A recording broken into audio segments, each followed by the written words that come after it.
It's finally happened. If you've been viewing my past couple videos, you've no doubt heard me talk about this book I've made called DESTRUCTO Boy and Other Exciting Tales. All I've said thus far about it is that it's a book I made, and it'll be released for purchase sometime soon. But now, it's coming to an online store near you. Make sure you check the description out for any pertinent links that you may want to check out. I got the link to the website to buy the book. I have my Instagram page.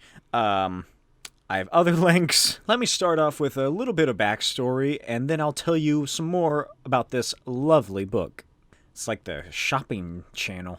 On June 3rd, 2020, I discovered a Facebook post by a local design/marketing company called Imaginary Friends, announcing that they were holding an art contest. 10 60-page booklets would be given to 10 contestants. The directive of this contest was to make a creative visual story. The winner would then have their book printed and produced in 50 perfect bound copies, which would then be put online for sale, with all the proceeds going to the winner. The cutoff date was July 1st, so I had just under a month to write, pencil, ink, and letter this book. I initially had 5 stories in mind, but the 4th, which had to do with some sort of weird sci-fi characters tracking down this magical and illustrious relic called the Infinity Sphere, which at the end of the story was revealed to be a magic 8-ball, didn't pan out, as I just didn't feel like it was interesting enough, nor did I expect to have the time to complete it. So it was scrapped. The 5th story was something that never even made it past the concept phase, so don't worry about it.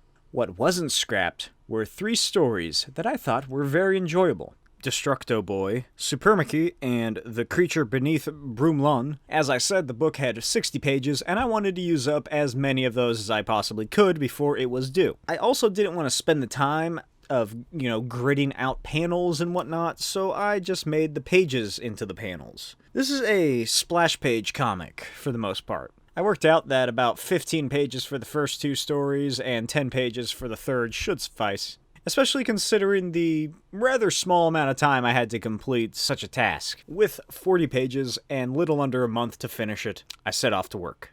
The inking is where 95% of my time was allocated. I worked on this book just about every day for those, 20 some odd days.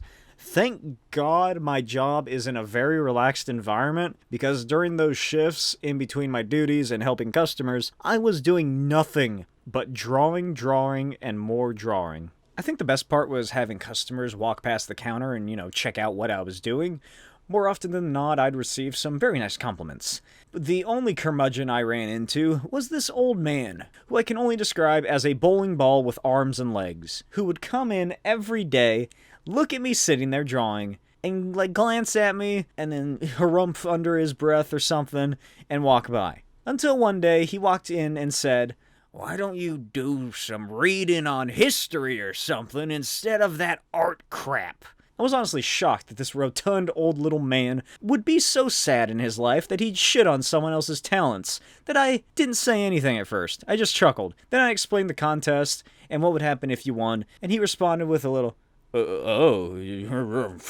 and waddled away. And I realized that that old man was just someone who was slighting me. Apparently the whole sliding and I'm gonna dunk on you, that's a Kobe Bryant thing, I think. I don't know, I don't follow sports, but Rob Liefeld used it in the context of push down anyone who thinks that you're shit and talks down to you and whatnot, and show them what you can do. I was gonna keep working no matter what, and I was gonna show that old man what this art crap is gonna do for me. You guys have seen in this interview, I like to dunk on people. I like when people tell me I can't, do something, and then I go, okay, now that it's done, what are you going to say? Oh, you're looking the other way. Oh, wait, you're running away from me now. Wait, wait, love it. Competition drives me, gets me up in the morning. I love the slights. My mom slighted me. I was going to show her, Mom, I'm going to dunk on you tonight. You know what the problem is with my maximalism art style, as I have taken to calling it? It's that it's kind of obsessive. And by kind of, I mean very. I have this compulsion that I just can't not help myself But to add all these little details and lines and hatching and scribbling and all this other stuff, I can't stop until it's like the whole page is covered in ink. What I'm getting at here is that I pulled an Art Adams whilst working on this book. What does that mean? Well, Art Adams is a comic book artist known for, well, taking his time and adding a lot of detail into his books. But what you will notice in Art Adams' books is that the book starts off incredibly detailed. But as time goes on and that deadline gets closer, backgrounds may start to disappear, things that require a lot of detail or start to fade into simplicity. Well, that's sort of what happened to me. Unfortunately, I couldn't put in as much work and detail and dumb little scribbles as I would have liked to because my deadline was coming up and it was coming up fast. By the time I finished the first story, Destructo Boy, I still had the other two to complete and I had to letter it all. So yeah, the second story, Supremacy, is kind of a little lacking. I'll be the very first to admit that. This book was rushed due to the time that I had left. But hey, I still finished 40 pages in about a month, and those were 3 different stories with fairly different art styles for each, and I did everything you'll see in this book. I didn't have any help from anyone else aside from my girlfriend, who lovingly helped me cut up some things that I had to paste in afterwards. She helped me draw in a bunch of the random debris and glass, and she helped me with all the stars on the cover, and she was also my editor. But yeah, other than that, it was all me. I took all the work. She's glancing at me with the light of 1,000 devils right now. Please send help. Compare that to the professionals who usually, I don't know, have about a month or so to do, at most 23 pages. Unless you're whatever his name was who did the 3 Jokers story, then you have about 5 years. I like to think I did pretty well for an amateur. Let me get back to my story, because I really digressed there. I go in June 31st, one day before the due date, and I'm thinking, oh man, I wonder how many others have already turned in their books. I wonder what they look like. I wonder if anybody else did a comic. Did other people do like art books or like kids books, blah, blah, blah, whatever else. I walk inside the business and meet up with the people I met the first time.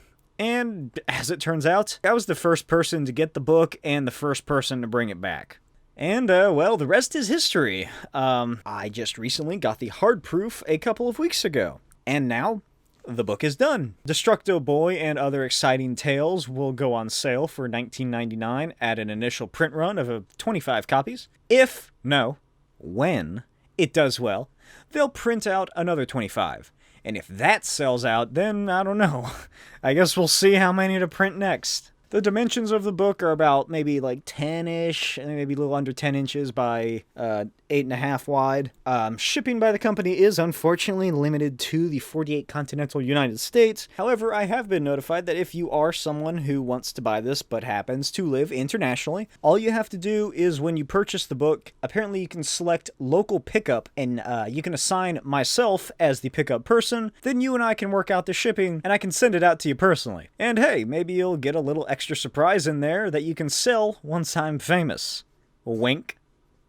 That makes it sound like a sex thing. It's not a sex thing. And that's all, folks. I hope you enjoyed my my little rundown of this project that I've poured my love, sweat, tears, and carpal tunnel remedies into. Please check it out if you're at all interested. If any of these stories, I don't know, become popular enough and there's like enough of a yearning for any continuations, I guess I could always use that as leverage if I ever try getting published by a big name comic publisher or Kickstarter campaign. Currently, I am working on a 166-page graphic novel set during the 1850s Old West. As of this recording, I have only about 50 some odd pages left to finish inking. Then I move on to the editing in Photoshop and then lettering. After that, I'll see about shopping it around to some publishers and or printing on demand for anyone who wants it. If you want to, check out the art, I post the panels on my Instagram page at NotBlakeWild, and I've created a small clip of the first pages, which is like a pseudo motion comic with voiceover lines and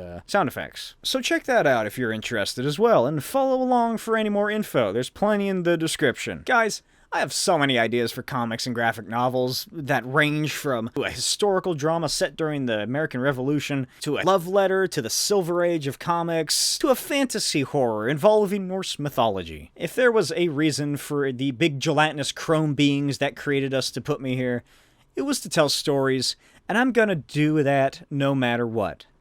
Thanks for watching. I'll see you next time.